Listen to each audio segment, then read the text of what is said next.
Media map के खास कार्यक्रम राजनीति की बातों में आपका स्वागत है। मैं हूं डॉक्टर मुजफ्फर गजाली।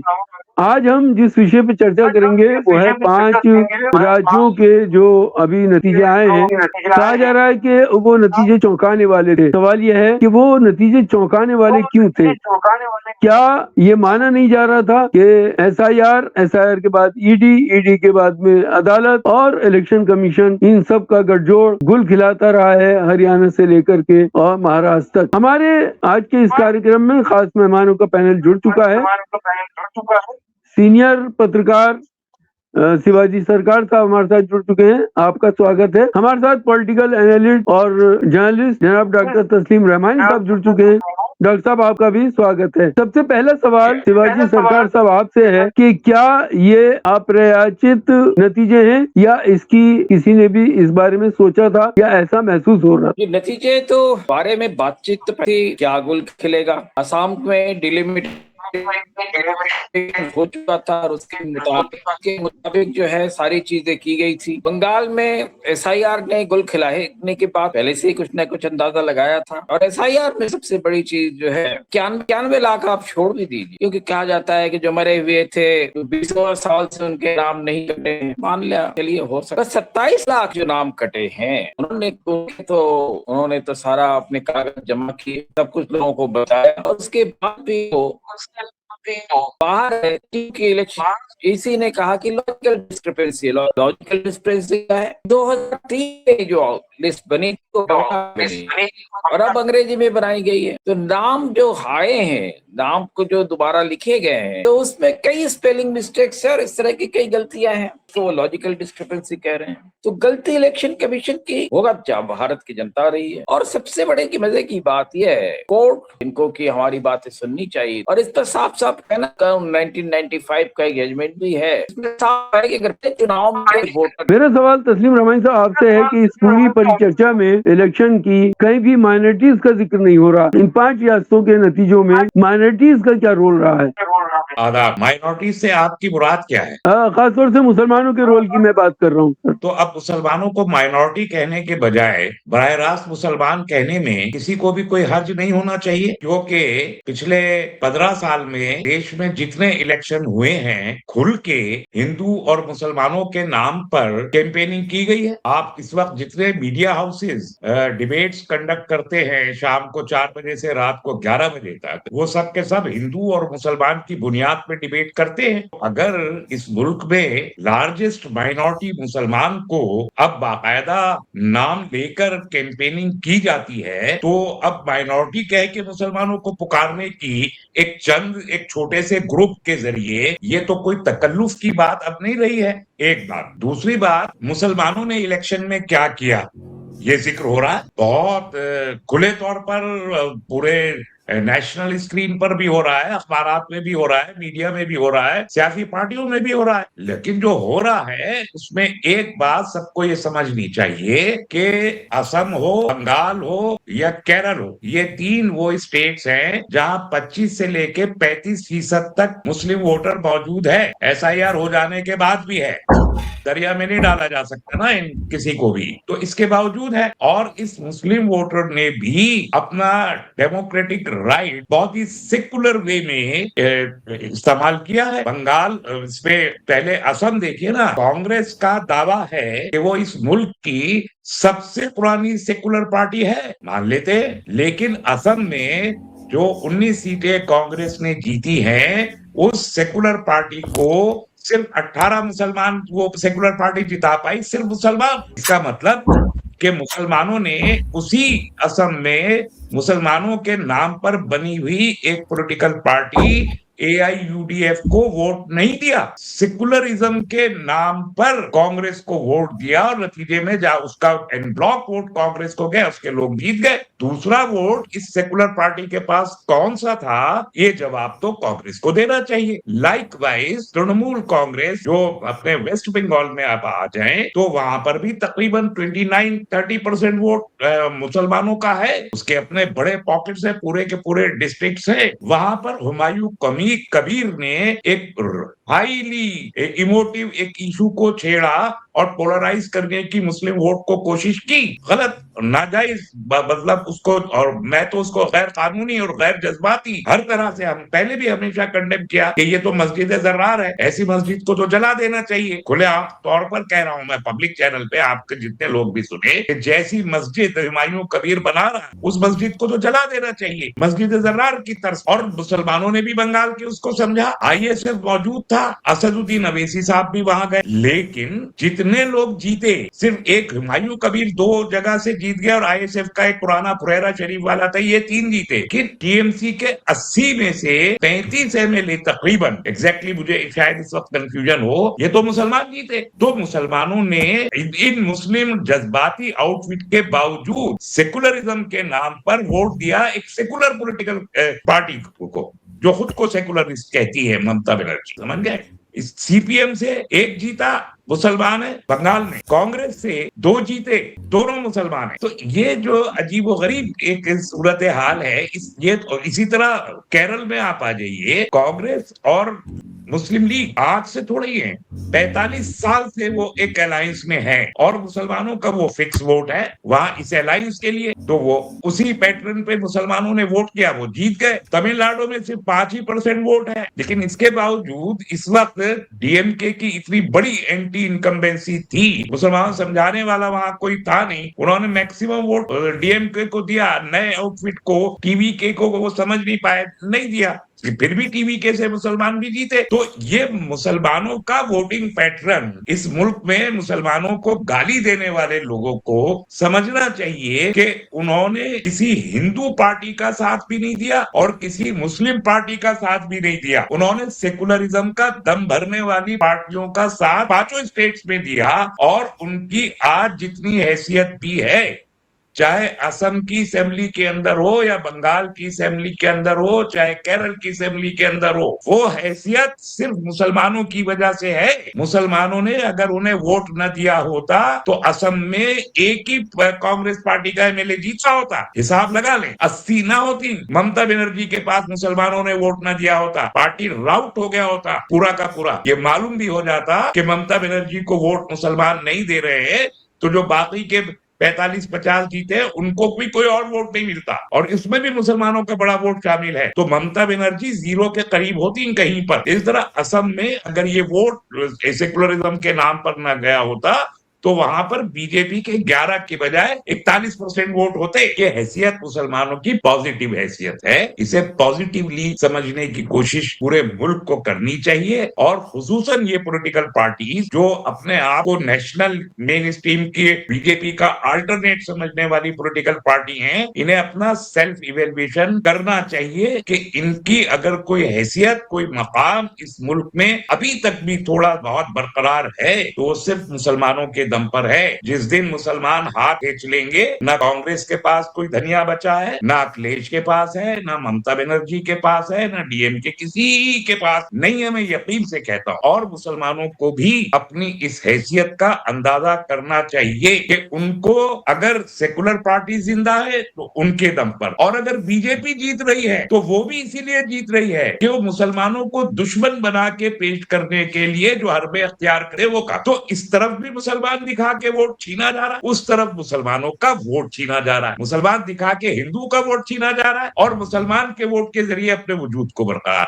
हम इस मुल्क की एक अहम तरीन यूनिट है और इस मुल्क में राजनीति अभी हमारे दम से जिंदा है। मुसलमानों को अपनी इस अहमियत का अंदाजा करते हुए अपना positive role national mainstream में प्ले करता रहना चाहिए और देश को यह समझना चाहिए कि ये जो लॉसेस हो रहे हैं इस मुल्क के सेकुलर क्रीडेंशियल्स को, उसकी वजह मुसलमान नहीं है और मुसलमानों को उससे कोई बहुत बड़ा नुकसान भी नहीं हो रहा। जितना पूरे देश का नुकसान है उतना ही मुसलमानों का भी है। Otherwise as a whole community 200 साल के बाद मुसलमानों को खोने के लिए अब कुछ बचा नहीं है। हम बहुत कुछ खो चुके हैं, बहुत कुछ खो चुके हैं। अब कुछ और खो जाए तो उससे भी बहुत ज्यादा फर्क पड़ता पता नहीं है, लेकिन देश के पास खोने के लिए बहुत कुछ है। हमारे पार्लियामेंट्री इंस्टीट्यूशन अगर नॉन डेमोक्रेटिक हो गए तो आज भले ही कुछ लोग जश्न मना लें, अपनी जीत का, अपनी फतह का जश्न मना लें, लेकिन ये देश का जश्न नहीं हो सका। देश को इसके लिए अगले 5 साल 10 साल में इसका एहसास होगा कि जो लोग ये जश्न मना रहे थे और देश को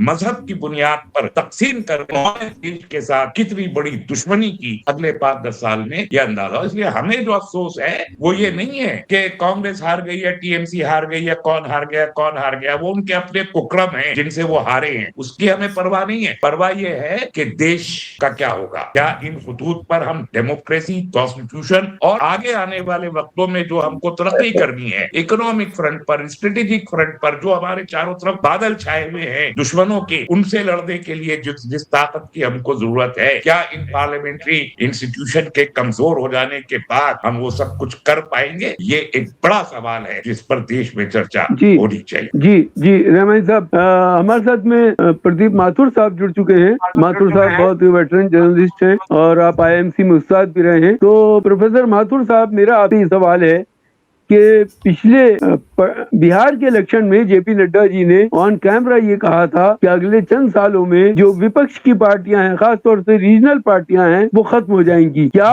5 रियासतों के जो अभी नतीजे आए हैं उससे ऐसा लगता है कि रीजनल पार्टियां धीरे धीरे करके वाइप आउट हो रही हैं? क्या मुस्तकबिल है उनका, क्या भविष्य है? देखिए, ऐसा है कि ये बात हमें समझनी चाहिए कि ये मुल्क धीरे धीरे बाइपोलर पॉलिटिक्स की तरफ बढ़ रहा है और इसकी वजह यह है कि रीजनल पार्टीज जो है वो एक नेशनल पर्सपेक्टिव डेवलप नहीं कर पा रही, चाहे टीएमसी हो, चाहे डीएमके हो, चाहे एडीएमके हो। ये बात सही बात और ये बड़े अफसोस की बात है। लेकिन जो बंगाल पे हुआ है तो हमें थोड़ा सा अगर गहराई से समझे तो वहां का जो पूरा डिवीजन है वो मैं नहीं समझता कि ये कोई कमरल लाइन्स पे हुआ है। और दूसरी बात ये कि जैसा लग रहा है सीट का जो से बताया पता लग रहा है, उस हिसाब से मुझे ये भी नहीं लगता कि क्या कहना चाहिए जो है बिल्कुल जो ममता बनर्जी की पार्टी है वो बिल्कुल डिसिमिनेट, क्योंकि बीजेपी को 45% वोट मिले हैं, तृणमूल कांग्रेस को 40%। मान लीजिए कि जो एसआईआर में कम से कम 27 लाख तो ऐसे लोग थे ही जिनके बारे में कहा गया कि भाई इनको जो है क्या करना चाहिए, कंसिडर करना चाहिए, इनको आना चाहिए, मतलब ये है। और वो भी जोड़ ले तो हम समझते हैं ये जो है सीटों की बात अगर निकाल दे तो ये टक्कर बड़ी काटेगी। तो एक तो मैं ये नहीं समझता कि ये बिल्कुल खत्म हो रही है, ये सब है, लेकिन ये जरूर है कि जो पूरा वर्डिक्ट हुआ है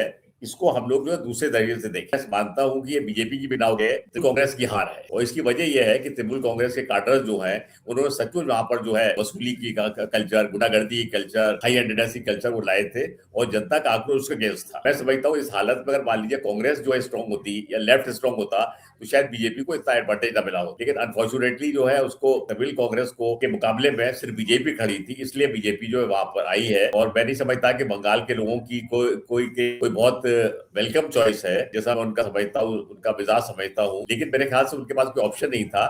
वो ममता राज का जो है खात्मा करना चाहते थे, इसलिए वो बीजेपी के साथ गए। और मैं ये भी कह के अपनी बात खत्म करूंगा कि अगर बीजेपी ने अपने को ना सुधारा और वो अपना वो टोटलिटेरियन उस पर चलते रहे और बंगाल का जो सेंटीमेंट है या जो सब नेशनलिज्म है उनका या जो उनकी अपनी अस्मिता के पीछे गर्व है, तो अगर उन्होंने नहीं उस पर ध्यान दिया तो मैं नहीं समझता कि बीजेपी का वहां पर कोई लंबा चौड़ा भविष्य हो। शिवाजी सरकार साहब, ये पहला मौका है 12 सालों में जब पूरे देश में लेफ्ट की कहीं भी सरकार नहीं है, जबकि लेफ्ट की अपनी आइडियोलॉजी है लेकिन उसकी सरकार अब कहीं भी नहीं है। तो क्या लेफ्ट की इस हार को आप किस नजर से देखना है? ये भी एक ट्रैक रिकॉर्ड है कि जहां से लेफ्ट बाहर हुआ है वो दोबारा कम बैक नहीं कर पाया। देखिए, लेफ्ट के साथ प्रॉब्लम दूसरी है। लेफ्ट के साथ प्रॉब्लम बीजेपी नहीं है, बाकियों के साथ बीजेपी एक प्रॉब्लम है। लेफ्ट के साथ प्रॉब्लम ये है कि उनके जो आइडियोलॉजी है उसको जिस तरह से नए हालातों के साथ उनको टेलर करना चाहिए था वो नहीं किया, वो अपने को मॉडर्नाइज नहीं किया, नंबर 1। नंबर 2, सबसे बड़ी जो लेफ्ट के साथ परेशानी है वो है कि लेफ्ट की जो आइडियोलॉजिकल जो कैडर है वो इतनी कम हो गई है और लोगों के बीच में उनकी पैठ इतनी कम हो गई है, जिसकी वजह से आज लेफ्ट जो है सारे जो हिंदुस्तानी सियासत से बाहर होती चली जा रही। ये कोई अच्छी बात नहीं है कि कोई भी जो एक सियासत से कोई भी पार्टी बाहर होती चली जाए, पर उस पार्टी की अगर अपनी स्ट्रेंथ कम होती जाती है तो मुश्किलें अब तक होती। उसके बावजूद अभी केरल में बची हुई है आज भी 35 सीट से ज्यादा उनको मिली है। तो इसका मतलब ये नहीं है कि वो बिल्कुल खत्म हो रहे हैं, पर लेफ्ट को अगर आगे बढ़ना है और आगे बढ़ना है तो ऐसे कैडर बेस और कॉन्फॉर्मिस्ट पार्टी के साथ जो कि हर हथकंडे को अपनाकर आगे बढ़ता है, तो उसके साथ मेरे ख्याल में जितने भी भारत की सारी ऑपोजिशन पार्टीज हैं उनको ये सोचने की जरूरत है कि उन्होंने क्या क्या हथकंडे इस बार अपनाए हैं जिसके वजह से केरल अभी बचा हुआ है। मैं नहीं कहूंगा कि केरल में उन्होंने कोशिश नहीं की है, कोशिश नहीं करनी चाहिए। और ये कहना कि केरल उनके इंटरफेरेंस से बच गया, ये भी मैं नहीं मानता। पर उनका तरीके के अगर आप देखें, एक एक करके पार्टियों को वो धीरे धीरे खत्म करते चले जा रहे हैं। उन्होंने समझा कि चलो अब लेफ्ट का था,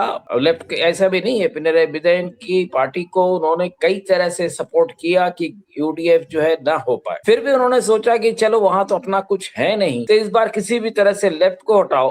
लेफ्ट मार्जिनाइज हो जाता है तो वो जो गैप है, देखिए बीजेपी को इस बार 3 सीटें मिली, तो बीजेपी ने कहा कि 3 सीटें तो ठीक है, अगली बार जो लेफ्ट का गैप है उसको हम कब्जा, तो कांग्रेस अभी हाने दो, उसके बाद हम कांग्रेस को खत्म करें। ये जो एक हिंदुस्तानी सियासत में इस तरह का नजरिया नॉर्मली किसी पॉलिटिकल पार्टी में नहीं रहा, जो इस वक्त हम देखने को मिल रहा है। और उसमें एक चीज और जरूरत है सारे पार्टियों को समझने की, और सारी पार्टियों को समझने की ही नहीं, मैं समझता हूं कि बंगाल के जो भी रिजल्ट्स आए हैं उसको उसी तरह से एक्सेप्ट नहीं करके उनको उस पर खास करके 2-3 चीजों पे मैं समझता हूं जिसपे पूरे खास करके कांग्रेस, लेफ्ट और समाजवादी पार्टी और जितने भी नॉन बीजेपी पार्टीज हैं उनको इकट्ठे होकर सबसे पहले तो इलेक्शन कमीशन की जो दादागिरी हो रही है, जो टोटली सारे जो उनके स्टेप्स है अनकॉन्स्टिट्यूशनल, वो एक पार्टी को बढ़ाने के लिए सारी चीजें कर रहे हैं जो कि किसी भी तरह से कॉन्स्टिट्यूशनली एक्सेप्टेबल नहीं। तो उनके खिलाफ अगर वो सड़क पर नहीं आए और ये डिमांड नहीं करेंगे कि इनमें सुधार, जो कुछ भी इन्होंने किया है वो गलत किया है और उनके सारे स्टेप्स वापस लेना चाहिए तुरंत, और जिनको वोट देने की बात है इसी इलेक्शन में देंगे, अगले इलेक्शन में क्यों वोट, इस पे भी बात होनी चाहिए। और उससे ज्यादा जो सबसे बड़ी बात है, बात ये होनी चाहिए जो वोटिंग पैटर्न है, हमें मालूम नहीं क्यों सारी पार्टियां ईवीएम को मान लेती है। वर्ल्ड में कहीं भी ऐसा नहीं होता, डेवलप्ड कंट्रीज में तो कतई ईवीएम जो है वोट की ट्रांसपेरेंसी कहीं से नहीं रहती। तो ईवीएम के वोट के साथ जो है मैं समझता हूँ 2 और चीजें जोड़नी चाहिए, क्योंकि मैं ये भी नहीं कह रहा हूँ कि ईवीएम को बैलेट से रिप्लेस कर दे, बैलेट का भी हम देख चुके हैं, बैलेट में भी क्या क्या गड़बड़ियां लोग करते रहे, इसलिए मैं ये भी नहीं कह रहा हूँ कि पूरे बैलेट से सीधे कर दी, पर ईवीएम के साथ वीवीपीएटी उसकी काउंटिंग होनी चाहिए। हालांकि कहा जाता है कि सेंट्रल जो मशीन कमांड है ईवीएम का उसमें गड़बड़ नहीं हो सकता है, वीवीपीएटी में हो, उसके बावजूद वीवीपीएटी के जो पर्चियां निकलती है उसकी काउंटिंग नहीं होती है, उसकी काउंटिंग, और उसके साथ साथ मैं समझता हूँ बैलेट भी होना चाहिए। तो ये जो अभी हम कहते हैं कि आपके पास प्रूफ क्या है, तो प्रूफ उन्हीं 3 चीजों से आ जाएगी कि अगर किसी ने कोई गड़बड़ी करने की कोशिश की, ट्रांसपेरेंसी अभी है नहीं, हमें ट्रांसपेरेंसी एस्टेब्लिश करनी है पूरी वोटिंग पैटर्न। आपके जब वोट छापे जाते थे तो भी उसमें एक चीज पता चलती थी कि किस तरह से किए गए, ये दिख जाता, पर ईवीएम में क्या हो रहा है ये दिखता नहीं। तो ये एक आंदोलन की जरूरत है, एक दबाव की जरूरत है और एक करेक्शन की जरूरत है, जो ये सारी पॉलिटिकल पार्टी अगर इसको नहीं करेंगी तो मैं समझता हूं कि इस मशीन के जरिए जो है हिंदुस्तान के जो सेकुलरिज्म की बात छोड़िए, हिंदुस्तान की डेमोक्रेसी खत्म हो सकती। और सड़क पे आकर इलेक्शन कमीशन को घेराव कीजिए, क्या परेशानी है उसमें? क्योंकि जो भी रिजल्ट्स आया है, अगर आप देखें एसआईआर का पूरा इम्पैक्ट बंगाल में दिखता है, एसआईआर का इम्पैक्ट तमिलनाडु में दिखता है, साफ तौर पे दिखता है। पुडुचेरी के मैं आता हूँ सर आपके पास, मैं आता हूँ आपके पास। रहमान साहब से एक ले लेते हैं रिएक्शन। रहमान साहब, पहली बार देश में अदलिया, इलेक्शन कमीशन, सरकार की एजेंसियां सब सत्ता पक्ष के साथ खड़ी दिखाई दे रही हैं, उसके कैडर के तौर पर काम कर रही हैं। ऐसा गठजोड़ क्या इससे पहले कभी देखने को मिला? रहमानी साहब बोले, 1 मिनट, 1 सेंटेंस में बोलना चाहूंगा रहमानी साहब। इसके साथ अगर तरीका देखें आप, यहाँ भी फासिस्ट रूल रहा है। सबसे पहले वो वॉइस को चोक कर, और वॉइस को चोक करने के साथ साथ प्रेस की जो आवाज है, मीडिया की जो आवाज है, उसको खत्म कर। जी रहमान साहब, ठीक है, ये सब ठीक है कि गवर्नमेंट ने अपनी मशीनरी का को एक साइड इस्तेमाल किया, और मैंने अपने पिछले सेगमेंट में ये अर्ज किया कि मसला किसी एक कम्युनिटी का नहीं है, मसला पूरे देश का है। और सरकार साहब ने भी ये फरमाया कि डेमोक्रेसी का है। ये मैंने पहले भी कहा था कि अगर डेमोक्रेटिक इंस्टीट्यूशंस पार्शल हो जाएंगे और वो डेमोक्रेटिक राइट्स को अपने हाथ में ले लेंगे, तो फिर इस देश में फ्यूचर, ये देश तो चलता ही डेमोक्रेसी की बुनियाद पर है। अगर ये डेमोक्रेसी और ये कॉन्स्टिट्यूशन जिस पर ये देश चलता है, अगर ये न रहे, तो ये 543 छोटी छोटी स्टेट्स का देश था, जिसे पटेल साहब ने इकट्ठा करके एक यूनिफाइड कंट्री बनाया था। और वो कंट्री इस कॉन्स्टिट्यूशन की बुनियाद पर वो सबके सब भारत के साथ शामिल हुए थे, जो प्रिंसली स्टेट्स थी। तो हम तो वहां पर वापस चले जाएंगे अगर ये होगा, क्योंकि कुछ देर तो चलेगा कि ठीक है बीजेपी एक सिंगल पार्टी रूल चाइना की तरह से यहाँ पे चला ले, लेकिन ये मिजाज नहीं है ना देश का इज्तिमाई ज़मीर इसके खिलाफ है। उस सूरत में फिर ये वो अभी हम डायनास पॉलिटिक्स भी देख रहे हैं, रीजनल सेंटिमेंट्स भी है, कम्युनिटी सेंटिमेंट्स भी है, कास्ट सेंटिमेंट्स भी है, इतने सारे सेंटिमेंट्स के साथ ये देश चलता है जिसे कॉन्स्टिट्यूशन जोड़ के रखता है। लेकिन अगर वही नहीं रहेगा और डेमोक्रेसी ही नहीं बचेगी, तो क्या हिंदू, क्या मुसलमान, क्या दलित, क्या बैकवर्ड, और क्या ट्राइबल्स, और क्या बंगाली अस्मिता, क्या असमी अस्मिता, कुछ भी बाकी रहेगा नहीं। असल मसला ये है। लेकिन सवाल बीजेपी से नहीं है। बीजेपी की जो पॉलिसी है वो 100 साल से बहुत वाज़ेह है, उसके बनने के बहुत पहले से, जनसंघ हो या हिंदू महासभा हो या आरएसएस हो या बीजेपी हो, हम सब जानते हैं उसके बारे में, किसी को कोई किसी किस्म का कोई शक शुबा भी नहीं है। बीजेपी भी खुल के बात करती है इस इशू पर, बहुत वाज़ेह ब्लंटली बात करती है। आरएसएस भी बहुत ब्लंट बात करता है इस देश में, सबको पता है। सवाल सेकुलर पॉलिटिकल पार्टी से है। रामपुर में जब आपने रामपुर के बाई इलेक्शंस में 2022 में फौज के जरिए वोटर्स को पोलिंग करने से रोका, तो वो सिर्फ रामपुर का एक मसला नहीं था, वो एक टेस्ट था। तो वो जो भी स्टेक होल्डर वहां था, उस वक्त समाजवादी पार्टी स्टेक होल्डर थी, फॉर दैट मैटर जहां कंट्री का सवाल हो, कांग्रेस भी उसमें स्टेक होल्डर होती है और पार्टी भी।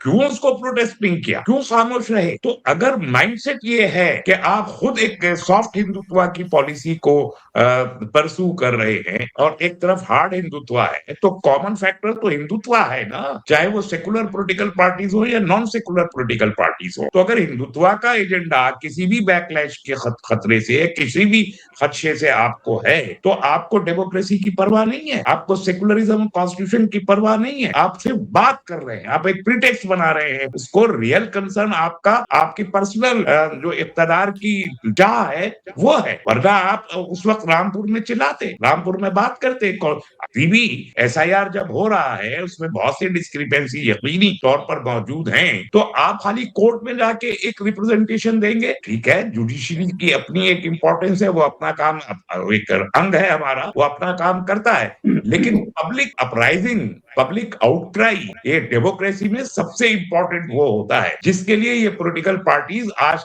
खड़ी नहीं हुई हैं। देश में बहुत सारे इशू आ गए, रादर बीजेपी के लाए हुए बहुत सारे बिल पार्लियामेंट में कानून इसलिए बन गए कि इन सेकुलर पार्टीज ने पार्लियामेंट के फ्लोर पर बीजेपी के साथ कंप्रोमाइज किया है। तो हम बीजेपी से सवाल नहीं कर रहे, हम तो इनसे करेंगे जिनको हम वोट देते चले आए हैं और बीजेपी को हराने के नाम पर इन सेकुलर पार्टीज को वोट देते आए हैं। हमारा सवाल तो इनसे है जिनके लिए हम एक्चुअल बेनिफिशियरीज हैं। तो अगर ये 15 साल का जो पॉलिटिकल चेंज, पॉलिटिकल डिस्कोर्स इस मुल्क में है, पर्टिकुलरली इलेक्टोरल इरेरा में जो एक बहुत ही प्रोमिनेंट चेंज आया है और परसू किया जा रहा है लगातार, उसकी काउंटर स्ट्रेटेजी सेकुलर आउटफिट्स के पास क्या है? सवाल ये है, ममता बनर्जी हो या राहुल हो या जो भी हो, आप सारा ठीकरा उठा के आप फोड़ देंगे इसके ऊपर, साहब एडमिनिस्ट्रेशन और सत्ता पक्ष ने ये किया, तो आपका जो इंटरनल एनालिसिस है, आपकी डिफीट,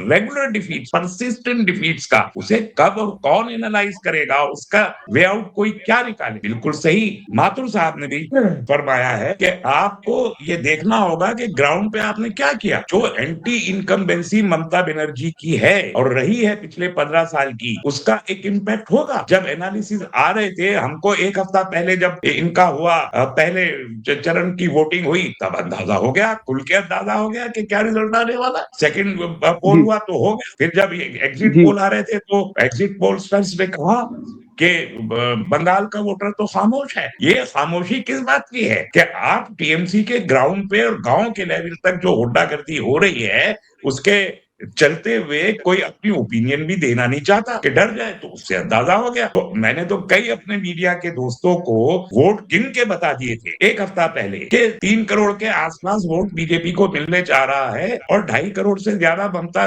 को क्रॉस करना बहुत मुश्किल है। तो ये बात तो वाज़ेह थी। तो 10-15 लाख वोट इधर उधर है। तो ये ग्राउंड पे जो कुछ आप कर रहे हैं, उसका खमियाजा तो आपको भुगतना पड़ेगा और ये सोचना पड़ेगा कि काउंटर करप्ट पॉलिटिक्स के साथ आप एक ऐसी पॉलिटिकल पार्टी को काउंटर कर रहे हैं जो न सिर्फ कंसिस्टेंट है पिछले 100 साल से आइडियोलॉजिकली, उसका कैडर है जो ट्रेन है ग्रास रूट बूथ लेवल पे, 11 लाख बूथ पे ट्रेन कैडर जिसके पास देश में मौजूद है और जो डेडिकेटेड कैडर है, जो बहुत करप्ट होने के बावजूद आइडियोलॉजिकल डेडिकेशन से शिफ्ट नहीं कर रहा और वो ये जान रहा है कि उसके जरिए हम इक़्तिदार में अपनी ग्रिप को कंटिन्यूअस मजबूत कर रहे हैं, उसे काउंटर करने के लिए आपके पास क्या है? तो फिर जी वो अपने पूरी मैं मिशनरी आता हूँ का सर आपके पास। करते रहे, करेंगे उसी तरीके से। जी मैं आता हूँ आपके पास सर। माथुर साहब, जिस तरह का सिनेरियो अभी दिखाई दे रहा है मुझे, जी कुछ कह रहे हैं इको हो रहा सरकार है। साहब, कुछ कह रहे हैं आप? नहीं, इको हो रहा है आपकी आवाज। बोलिए बोलिए। जी तो माथुर साहब, मेरा आपसे ये सवाल है कि जो सिनेरियो अभी दिखाई दे रहा है कि सुविधावादी तरीके से पार्टियां अपने रीजन में तो मुखालफत करती हैं बीजेपी की, लेकिन सेंटर में पार्लियामेंट में उसकी मुखालफत नहीं करती बल्कि उसका साथ देती हुई दिखाई देती हैं, और ऐसी तमाम पार्टियों को उनके रीजन में हार का सामना करना पड़ा है, चाहे बीजू पटनायक हो चाहे ममता बनर्जी हो। तो क्या ओम प्रकाश चौटाला हो, देश शरद अब पवार हो, बहुत सारे नाम हैं। जी क्या देश अब 2 पार्टी सिस्टम की तरफ जा रहा है? आप क्या सोचते हैं? देखिए ऐसा है कि हम लोगों को इस बारे में कोई गलतफहमी नहीं होनी चाहिए कि 2-3-4 लीडर्स को छोड़ करके कोई भी तमाम लीडर से इनका जो पूरा कंडक्ट है सेकुलर नहीं रहा है। ममता खुद बीजेपी की 2 सरकारों में मंत्री रही है। वो जो है उन्होंने आरएसएस की बड़ी तारीफ करी है, कहा है बड़ा अच्छा संगठन है। आरएसएस के जो नेता लोग हैं उन्होंने इनको दुर्गा कहा है, उन्होंने कहा है ये जो है क्या करना चाहिए। तो इसके बाद क्या हुआ कि वो जो है करना चाहिए, ये उससे अलग हुई और अब ये सेकुलरिज्म का मामला है। मेरा सिर्फ ये कहने का मतलब है, मैं छोटी सी बात कहूंगा, ये जो बंगाल में चुनाव हुआ है कम से कम इसको अब सेकुलर और सेकुलर नजरिए से कतई ना दें, क्योंकि कोई ऐसा सेकुलर नहीं ला रही। दुख तो ये है कि बंगाल में जो कम्युनिस्ट पार्टी है उसने भी बीजेपी के साथ अलाइन किया है। पूरा इसके बारे में नॉलेज है किस तरह से उन्होंने की। में भी आम आदमी पार्टी के खिलाफ कांग्रेस ने यही किया था जो बंगाल में ममता के साथ किया है। इम्पोर्टेंट है जी हाँ। तो मैं कह रहा हूँ ये है, जहां तक आसाम का सवाल है, आसाम में आपको समझना चाहिए कि आसाम में सब बातों के बावजूद भी जो है हेमंता के अंदर में डेवलपमेंट अच्छा हुआ है, इसको मैं मानना चाहिए। और कांग्रेस की जड़ें थोड़ी कमजोर थी, उसका नेतृत्व भी था। ये कि वहाँ के जो लोकल इश्यूज है और जो वहाँ के अलाइनमेंट जी इस वीडियो में इतना ही, फिर हम हाजिर होंगे एक नए मुद्दे के साथ। तब तक के लिए दीजिए इजाजत। आप तमाम मेहमानों का इस चर्चा में भाग लेने के लिए बहुत शुक्रिया। अगर अभी तक आपने हमारा चैनल सब्सक्राइब नहीं किया तो सब्सक्राइब कीजिए, लाइक कीजिए और शेयर करना न भूलिए। बहुत बहुत शुक्रिया।